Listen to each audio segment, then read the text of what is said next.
Hello and what is up, you guys? Welcome back into another One Piece video. Today, we're here to talk about chapter 1169. Getting right into it, brother, do you see that goddamn color spread? It's beautiful. This might be, maybe I'm exaggerating, but this might be one of my favorite ones out there because it features a crew that isn't the Straw Hat Pirates. I love the Straw Hats, but hear me out. Seeing a different pirate crew take center stage is just amazing. And plus the fits, they're immaculate. So we finally got the color scheme for all the Rocks pirates. And you guys know who I'm going to bring up first. Our guy, Barbell, is in the background, and brother, his colors are so goofy that me, my thumbnail artists, and everybody I talked to could not have predicted what this guy would actually look like. Yellow hair? Really? I thought green before yellow, dude. Yes, he has yellow, fiery hair, kind of like Hyogoro. He has this crazy sideburn, this weird, barbell catfish mustache. He is just the gift that keeps on giving. And not just Barbell, but we also have brand new color schemes for other characters too, like Gonzui. We saw his corpse over at Thriller Bark, and I believe his hair was black, but here we see that while he was alive, he had red hair. Kyowo, Silver Axe, believe it or not, has silver hair. Very much so fits the name, huh? Wangji has lime green hair. Don Merlone has turquoise. We have Streusen with purple, which he kind of has purple nowadays, I think, but it's mainly gray. And then not just that, we see that Captain John, at least in his younger years, also had this lime green hair as well. We got amazing designs here, brother. And I guess my main thing is just wondering if characters like Barbell and Kyowo will actually matter in the current story, or at least in the rest of this flashback. And I know, agenda is pushing me to say that, but I do genuinely mean it, right? If you look at this cast of characters, they're either dead or they've already played a major role. Shiki, we had filmed Strong World. He broke out of Impel Down. He fought Garp and Roger. Shiki was kind of a madman in his own right. Kaido, whole arc by himself. Wang Ji, he had the whole Hachinosu thing, and then he kidnapped Shaki. Don Merlone is dead, so we don't count him anymore. Whitebeard, Marineford, right? Stussy, current day, she's doing a lot of things. We have Gonzui, who is dead. Captain John, dead. Rock's dead. And Rock's had his whole flashback. Big Mom had her whole arc. Gloriosa played a part in the current storyline. Streusen, I count him with Big Mom. I don't know why he's really here, to be honest. I'd rather have Gil Bastard than Streusen, but that's besides the point. And yeah, the only characters that I believe have not really stuck out or done anything significant genuinely are just Barbell and Silver Axe. And with this color spread, we know that Oda has not forgotten about the boys. So what's up with them? Will they appear here in Elbaph in the flashback? Or did Oda just simply say, hey, let your imagination run wild, they might just be dead? But yeah, I cannot help but just gush over this damn color spread, brother. I hope we get this for other pirate crews in the future. I wouldn't mind the Big Mom Pirates updated, the red-haired crew, my god. I really just wish that Oda went down the pirate crew rosters and just gave us this for every single group, because they're just so fun. So now, on to the chapter, we see that Garp and Scopper made contact in the past. And Garp, during that little interaction, told Scopper that Roger actually had a son before he was executed. And now here, Scopper is telling Shanks all about it. One big thing though, or at least one caveat, is that Scopper doesn't say Ace's name outright. He simply just says that Roger has a son. So it does make me a little bit curious, okay, does Shanks know it's Ace? Does it take him a while to figure it out? Or is this a thing that he learned at Marineford when Sengoku announced it to the entire world? There are a couple of things about that I am curious about. And of course, this could paint Marineford in a brand new light. Maybe Shanks knew all along that Ace was that kid, and he did want to go save his captain's son. Because even Shanks himself says it here, that he views Ace, or, Roger's son, as his younger brother. If I had to take a guess, I would say that they do know it's Ace, simply because Garp said that this person is evading the clutches of the Navy. So right off rip, you'd know that they're a pirate, and I'm sure they could just kind of deduce it. Maybe they just look at the posters and they're like, huh, this guy no, this guy no, this guy no. Wait a minute. This is a spitting image of Roger. It's gotta be him. I don't think it's super hard to like figure that out once you know that they actually exist. But now, one thing I'm kind of curious about is whether or not Rayleigh knows. I would err towards yes as well. Just like how Oda easily said Scopper knew about Ace, maybe he does the same thing for Rayleigh, where Garp and Rayleigh met in the past, and Garp also told him, like Garp is going down the Roger pirate roster, and he's like, hey, did you know that Roger had a son? He told me before I told you, buddy. I think Garp is just flexing on him, like, hey, I know the secret information. Do you want to find out? So yeah, this is pretty cool stuff, man. I am curious now too, I'm curious about a lot of things, on whether or not Scopper wanted to go to Marineford, or was he simply too old, right? How did he view Marineford? Because while we got Rayleigh's perspective, and we saw that he was simply just drinking and he was really sad at a bar, I am curious about good old Scopper here. Did he want to go there? Did he want to go with Shanks, Whitebeard, or did he simply see it as his time has come? You know, this isn't his era anymore. I think there's a lot of cool like interactions and perspectives that I would just love to see in this world of One Piece. So, we go on. And when Shanks says that basically Ace is like his little brother, Scopper says, yep, and you and Buggy were always our sons. Buggy? The clown? You guys are mentioning him? That's crazy, man. You know, for Shanks, we understand it because they raised Shanks, right? They got Shanks as a 1-year-old baby. He was potentially even under a year. And it's like, dang, dude, how did they find Buggy? Eventually, Oda's gonna have to tell us, right? Because low be it for me to say, but I don't think pirate crews take kids on for no reason. Buggy must have been another case like Shanks where they simply found a baby in a chest and they're like, hey, come on, kid. Or maybe they just saw Buggy on the side of the road and they're like, hey, he has no family. Let's bring him in. Or, ooh, he has a funny nose. Come aboard. There's got to be some explanation, and it just really makes me wonder, brother, if Buggy locked it, if Buggy was like a true pirate like Shanks, what would it be like? Well, I guess he is a true pirate, but, you know, he's not a great pirate per se. Not yet, not yet. What's cool about this connection between Ace, Shanks, and Buggy is that Ace actually got the chance to meet both of them while he was alive and had a great relationship with both of them too. Possibly, while Shanks and Buggy had no clue who his actual father was. They all just naturally got along without any pretense. So we go on, and Shanks drops a line about Ace saying, oh, the captain's son, huh? Maybe that kid will become the next pirate king. And it's like, dang, dude, that does not happen. You know, it sucks to see how many people had expectations for Ace, because Shanks wasn't the only one, right? Scopper is more realistic about it, saying, oh, the title isn't hereditary. Sometimes we set these kids up too high and they're just going to fail. You know, you got to temper your expectations. Scopper is playing the realistic route when it comes to Ace and his projection. But alongside Shanks was Whitebeard, right? Whitebeard, deep down, kind of wanted to make Ace king as well. And unfortunately, Marineford happened. So, we go on, and we see Arst Castle, and we see King Harald's perspective. And he just cut down a guard. Harald is super confused about this. He's looking down at the dead body. He's looking at his sword. He's like, why did I do that? And the guards were like, Harald, he was doing what you asked, man. He was about to chain you up to the pillar. Why'd you cut him down?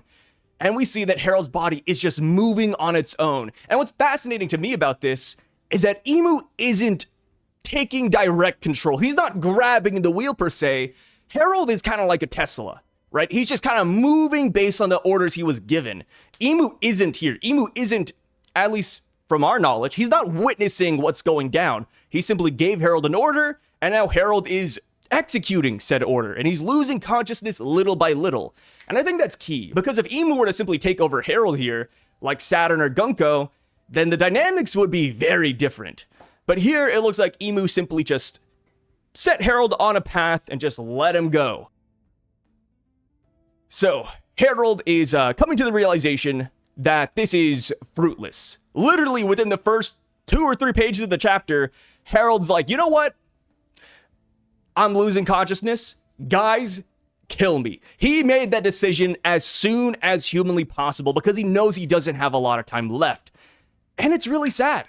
You know, he says, okay, this country is going to suffer because of me. If I just let myself go, everything I've been working on for the past 144 years, old man, is going to be for naught. I have to die now. I love just how quick he is at making these decisions, because imagine if he was stalling. Imagine if he was like, is there a way to break this? You know, he just rips off the Band-Aid and he says, okay, guys, it's over. You know, the whole show is done. Put me out of my misery.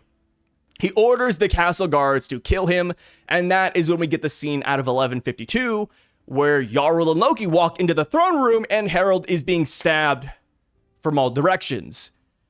But because he is now a fully fledged Knight of God, he regenerates.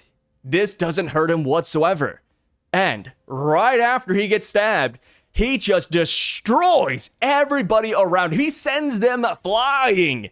Jarl and Loki are super shocked about this, and then we cut back over to Shanks and Gaban. We get a continuation of their conversation. Shanks says, I'm gonna cut to the chase, Scopper.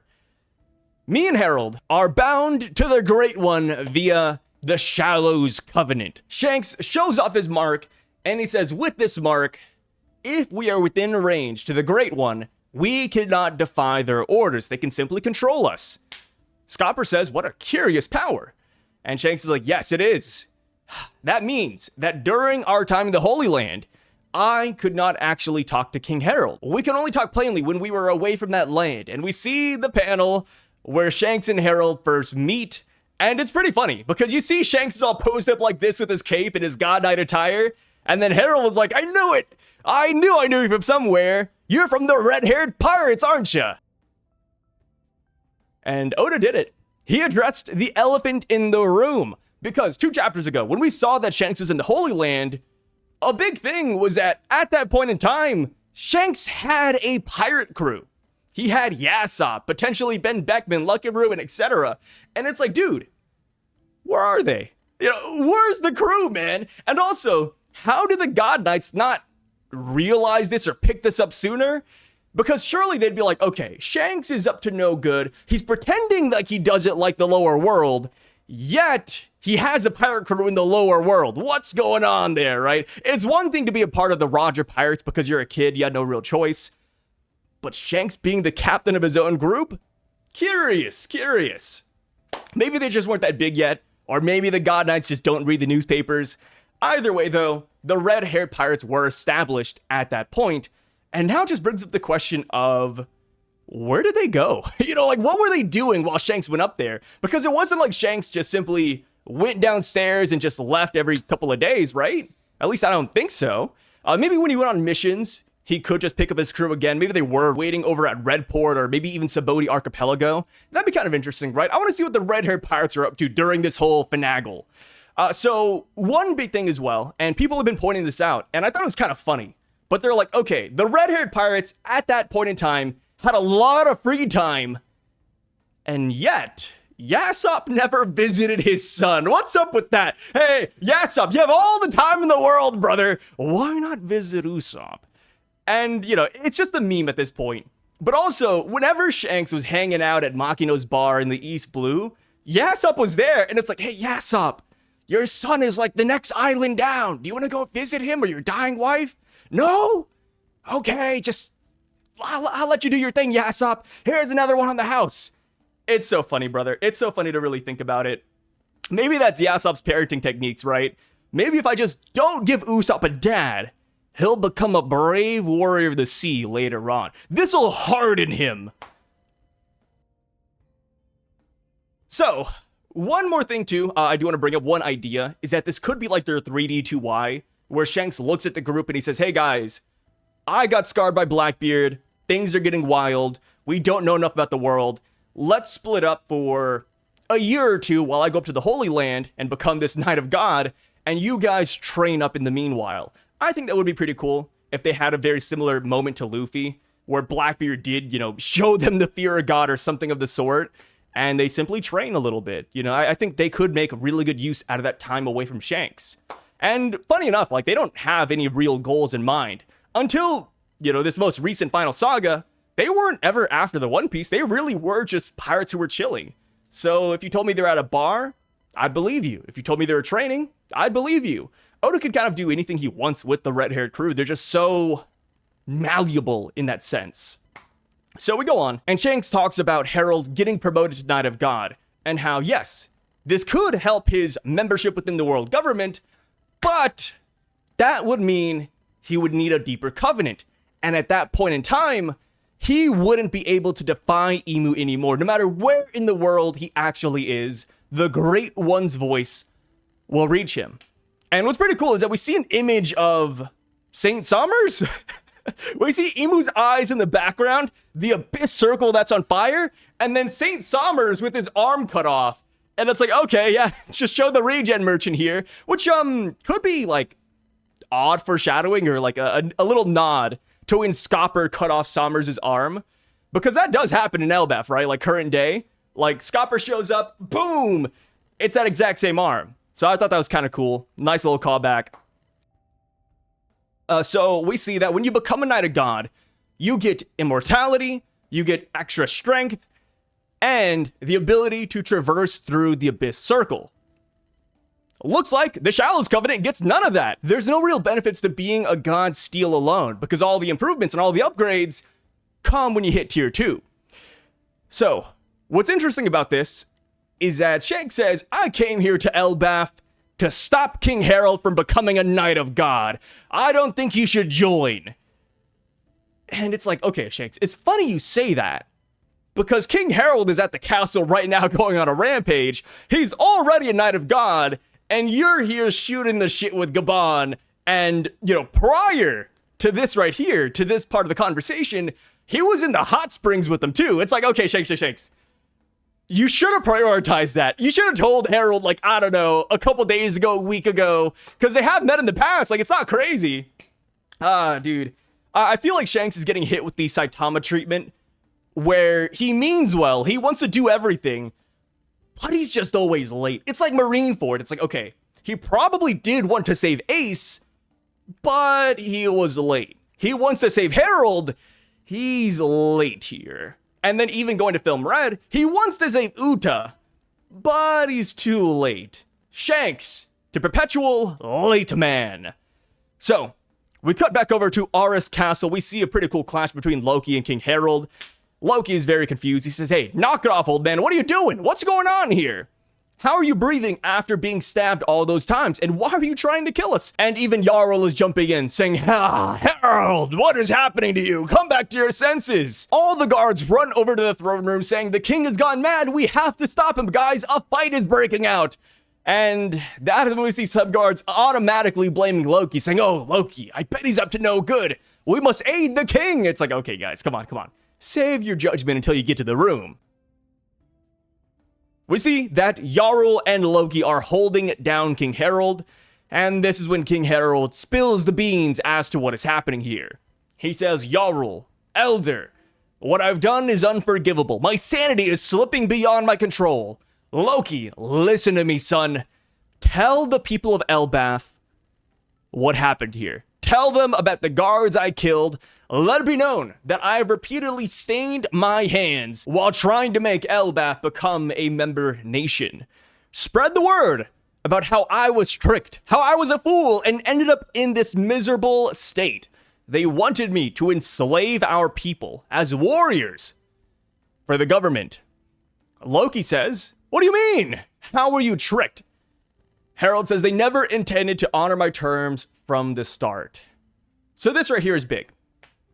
So we didn't really know how much Loki knew about this situation, but here we have it. Harald does blame his death or blame the situation on the world government. So now Loki has two big bones to pick with them. First up for Rox's death, and now for his father's demise. And I think this could paint a really good picture as to what Loki does after he sets sail from Elbaph. Like, oh, his dad died, he has to leave because he's a criminal, maybe he goes after the WG. Hell, even current day, maybe after he escapes from Elbaph and Emu is dealt with, well, Gunko Emu, Loki also goes after the Holy Land and the world government for revenge. But then again, there's also the Mosa route, so Mosa, world government, maybe he does both.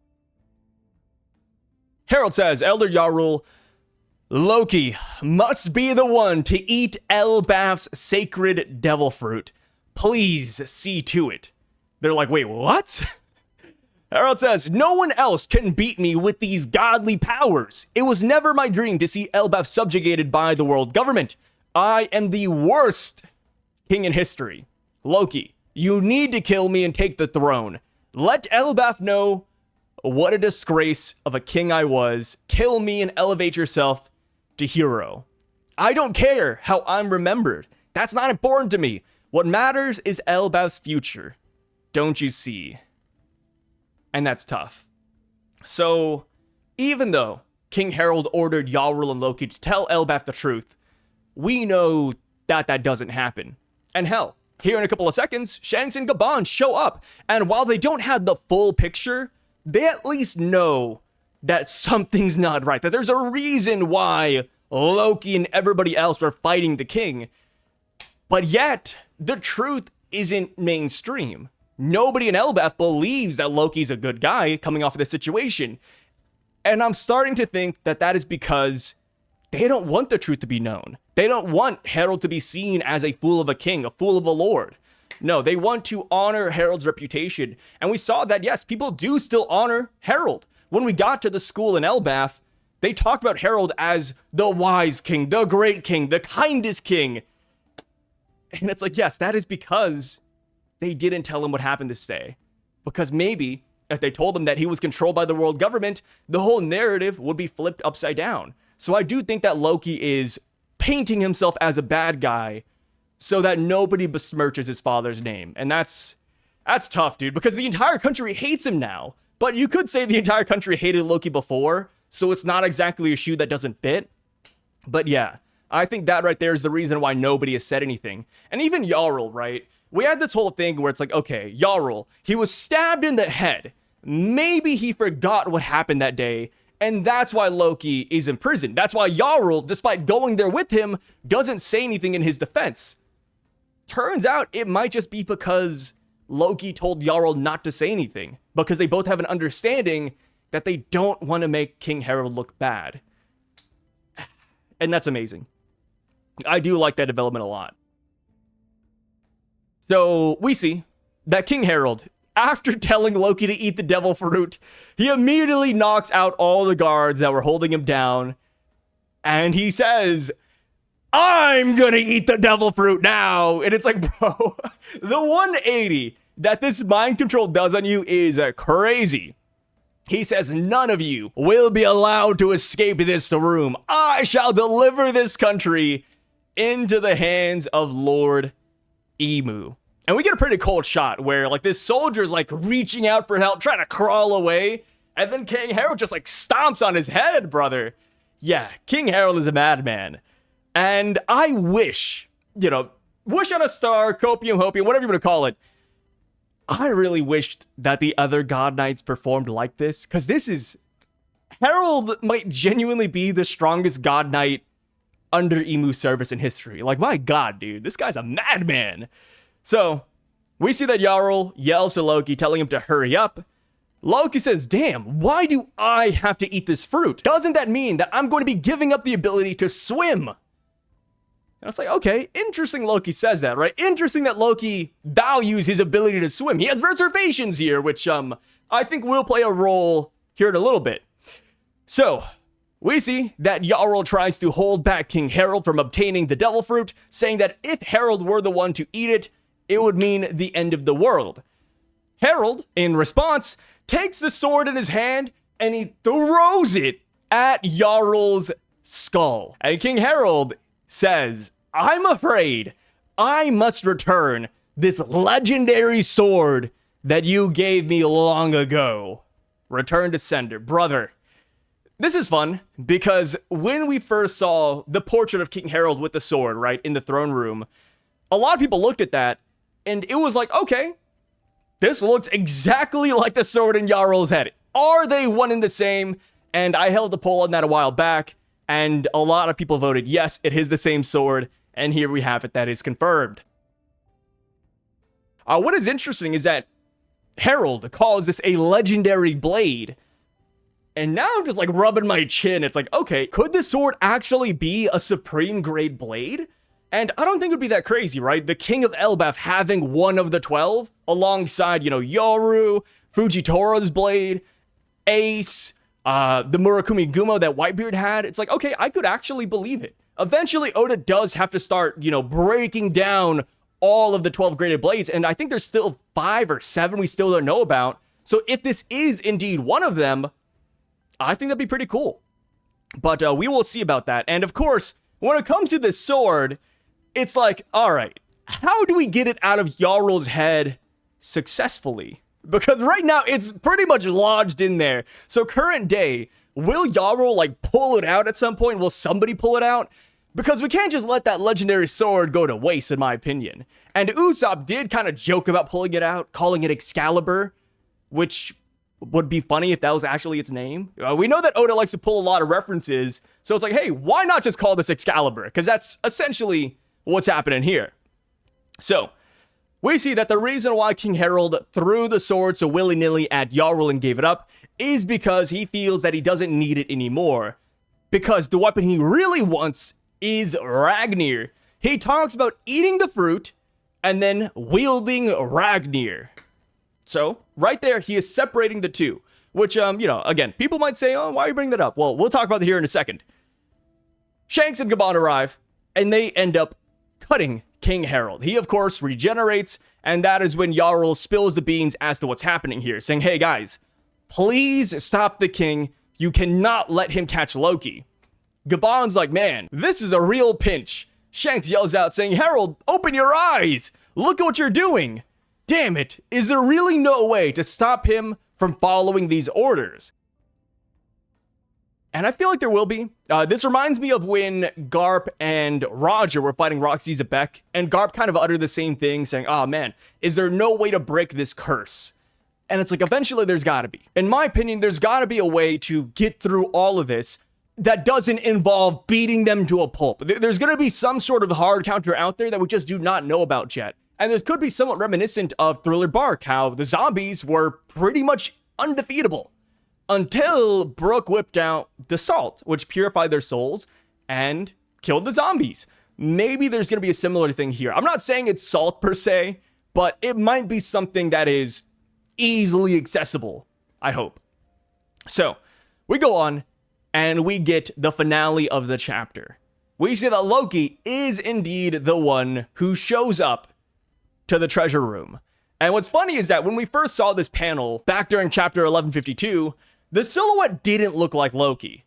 But here we get a clearer picture of Loki's shadow with the silhouette, and it does look like Loki. I'm like, okay. We just couldn't tell back then. But one thing that I found really cool was that back during that chapter, when we saw that chest, right behind it, you got kind of this gray block. And at the time, it kind of looked like it was maybe a mistake, weird shading, maybe it's just a part of the wall. But no, we see that gray block was actually just Ragnir. It is right beside the Devil Fruit chest. And Ragnir ends up flying towards Loki, trying to attack him. What the hell is going on? So when it comes to Ragnir, I have boiled it down to only 4 possibilities. And I'm going to go through every single one of them, and then we'll talk about which one I enjoy the most. The first possibility is that Ragnir is simply a living hammer. It's a hammer that is sentient. We don't have to explain it. It just does things like this. We haven't really seen weapons that have their own wills per se. We have seen smaller instances like Enma, where it's constantly draining Zoro's haki. But Enma isn't, going around fighting by itself. No. This is another level of sentience that we have never seen before, if that is the case. That is option number 1. Option number 2, and I've seen people talking about this, and I thought it was really interesting, but this could be a Big Mom homie.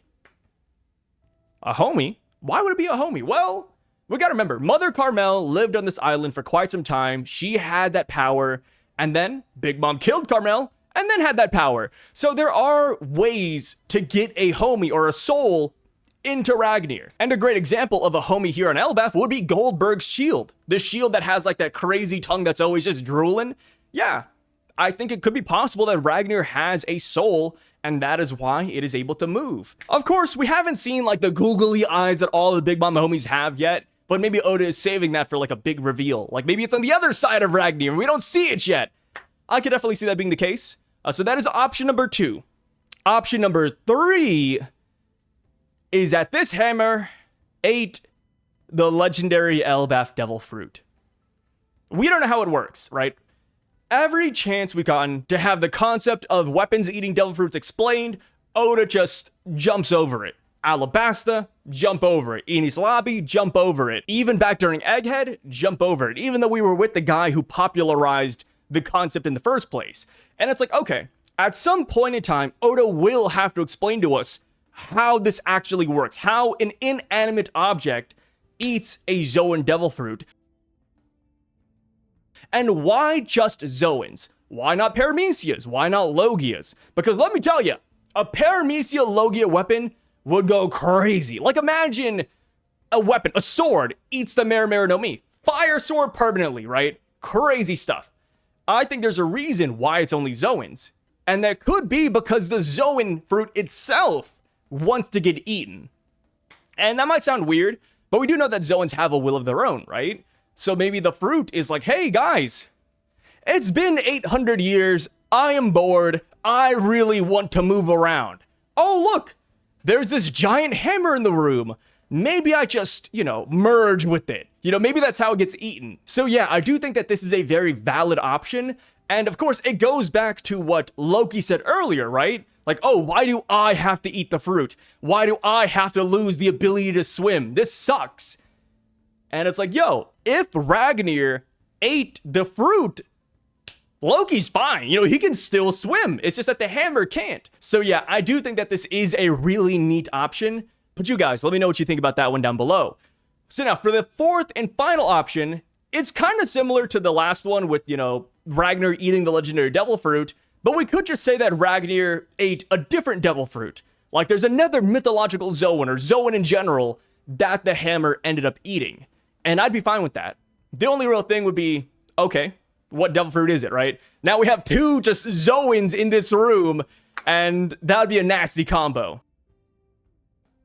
But yeah, I do lean towards the third option where Ragnir simply has that legendary devil fruit, and even looking at that final panel, the hammer is laughing or screeching. So according to TCB, the hammer has a distinctive laugh of Gurk, gurk, gurk, gurk, gurk. GRK, GRK, GRK. In earlier translations, or at least what I saw from leakers and other translators, they said that the hammer has a laughter of gee, gee, gee, which, gee, gee, gee, gurk, gurk, gurk. It's kind of the same, but every One Piece character has a unique laugh, and sometimes their laugh symbolizes their personality, who they are, their powers, etc. And if this hammer does have that gee, gee, gee laugh, then I do think this could be a reference to the very old series from the 1960s called Gigigi no Kitaro. Of course, it has more modern adaptations. It has even an anime on Crunchyroll if you want to check that out.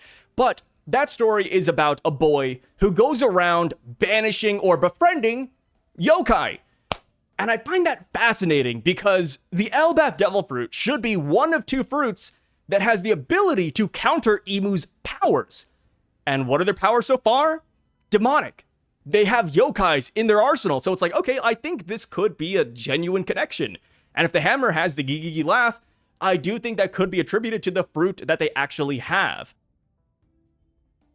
And one cool thing about the Kitaru series is that in that series, Kitaru has a myriad of powers. They're essentially a mythical being in and of themselves. Sometimes they're yokai, sometimes they're not, blah, blah. There's a lot of iterations of that story, but in many of the iterations, they have the ability to electrify their soul. And I'm like, okay, Ragnir, you hit something with Ragnir and lightning strikes down, right? Lightning spews out of the spot you hit. And I'm like, yo, this could be an actual Gigigi no Kitaro reference. And it just makes sense for Oda to pay homage to a series from the 1960s. That sounds like an Oda thing to do, especially when it features yokai and interesting characters. The only downside of Ragnir having that legendary devil fruit, though, would simply be that that means that Loki does not have a devil fruit, which is something a lot of people were looking forward to. I mean, myself included. I want Loki to have a devil fruit, but if Ragnir has it, that would be just the next best thing. So now, whenever I bring up this theory, a lot of people say, oh, Sai, but what about the Sea Stone chains that Loki has on him? What about the giants of Elbaph saying that he has the fruit? Well, here's the thing though, right?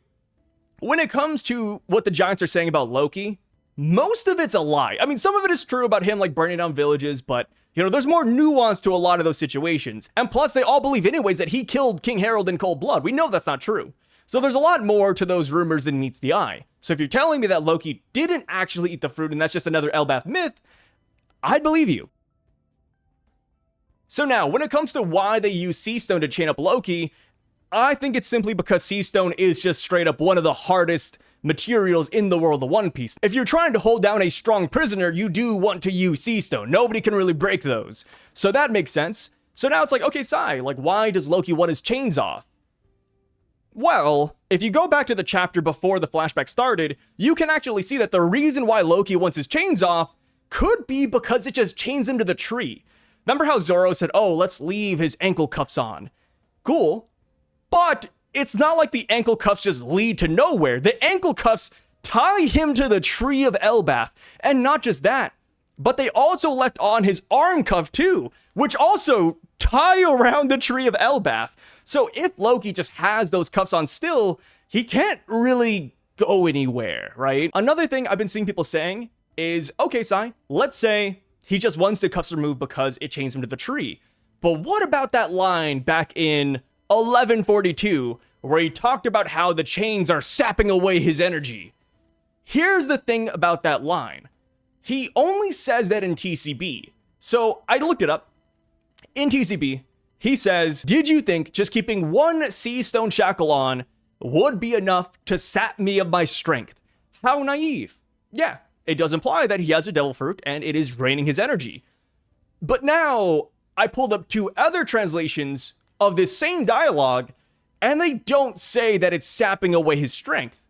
Going over to the Viz, he says, you thought that leaving one leg trapped in Sea Prism Stone would contain the true extent of my power.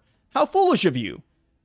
And then in another translation from the Will of Marco, he says, you think this Sea Prism Stone chain you left at my feet will suppress my power? How foolish. And it's like, okay, you could say it's sapping his strength in the TCB one for sure, but in the other two, it's a little bit more vague. He's almost mocking the Straw Hats for leaving that shackle on in the first place. And if he doesn't have a devil fruit, and if it's all equated to the hammer, then this would make sense. I don't think it's crazy to say Loki might not have a fruit. And, you know, when it comes to me in these theories, I leave the door open. There is a chance he could have the fruit. I'm just making the argument for what if he doesn't though, right? Oda has just kind of beat around the bush still, in my opinion. There's nothing confirmed yet. So now, looking into the future, after this situation happens, why does Shanks go after Loki? Because that's a big question, right? After this happens, Shanks lets Loki loose for 8 years, and then Shanks beats him, brings him back to Elbaph, and chains him to the tree. Why? Right? If Shanks knows everything about King Harald that's going down, the whole thing about how he's possessed, and how he wants Loki to kill him, it's like, okay, but Shanks, why did you beat him? I think that could have just been to save Loki. Because maybe Loki at this point in time has a big vendetta against the world government. I mean, he should, right? They killed Rox, they killed his dad. It makes sense. Maybe Loki was actively gunning for the God Knights, and Shanks said, hey, buddy, not yet. You know, like, hey, it's not your era yet. You gotta wait for this kid named Loopy, blah, blah, blah, which he wouldn't really say that, but, you know, that's like breaking the fourth wall. Maybe Shanks just wanted to save Loki from himself. And you gotta remember, Loki has a special bounty placed on his head. He is valuable to the world government. So maybe to prevent the world government from getting their hands on Loki, who was actively going against them, Shanks thought that the best solution would to simply just be to beat him and then bring him back home. Because if he's in Elbaph, the God Knights and Emu probably wouldn't want that smoke out of nowhere. So I think that could be very plausible for that. And now another thing we do have to look forward to are the claw marks that get added to the castle. So when we first showed up to R's castle with Luffy, Scopper, and Zoro, we saw that behind the throne, there was this scratch mark on the wall. And that was one of the main reasons why a lot of people thought that maybe King Harald would get fully Domi reversied, because he turned into a demon and he would be the one doing all the scratching. But not the case. King Harald is still in his normal form. And we know that Shanks isn't whipping out any claw attacks. Scopper isn't doing it. Loki might do it if he eats the fruit. Maybe Ragnir does it if it has like some crazy powers. But I heard people saying that maybe after King Harald gets defeated, some God Knights show up. And that could be really interesting if Shamrock shows up and he has the Cerberus Blade and that's what does it. And with Shamrock, another great God Knight that could make an appearance here would be Saint Sommers. And the reason I say Saint Sommers is because going up to the earlier segments of this chapter, when Shanks was describing the regeneration and the Great One and all these, God Knight powers, Scopper found it all very interesting. So it makes it seem like Scopper has never fought a God Knight before. Scopper hasn't been up there and he saw Emu, blah, blah. So maybe this is where we get the initial Scopper and Sommers interaction. Sommers and Shamrock show up, they square off against Shanks and Scopper, and that could be how the cookie crumbles. But that is just my theory. Let me know what you guys think down below. How do you feel about Ragnir? How do you feel about Loki with the chains, with the fruit, and all that good stuff? I'd love to hear all your thoughts and opinions down below. And of course, we will be back in the next couple of days to read through the comment section. So if you want your comment read, make sure to drop it down below. But anyways, you guys stay safe and peace out, brothers.